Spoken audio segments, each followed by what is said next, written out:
कृषक आत्मकाहानी। मु जणे कृषक, कृषि मोर जीविका। पल्ली भूमि रे मते बास करियाकु पड़िथाए। भूमिकर्षण करी मु शस्य उत्पादन करे, तेणु मते कृषक बोली आख्या दिया जाइछि। मु सकाळु उठे, गाई बळदंग जत्न निए, पखाळ कंसाए खाई बिलकु बाहरी जाए। सारा सकाळ ओळी मु बिलरे कटे।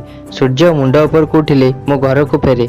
घरे भात खाई सारी टिके विश्राम करे, तापरे पुणी बिलकु जाए। संध्या बेलकु पुणी बिलरु फेरी आसे। गोड़ हाथ धोई माँ स्त्री और पिलांक सहित हरिनाम निए। तापरे पिलामानंकर पढ़िबा देखे। रातिरे खाई सारिया परे बिछणा को जाए। मु बड़ दरिद्र, मोर निजर बोली जमी नाही। अन्य लोकर जमी को भागरे चाष करे, सेथिपाई जमी मालिक को फसलर अधा भाग देइथाए। चाषर परिश्रम आउ खर्च तुलना रे मोर किछि भी लाभ हुए नाही।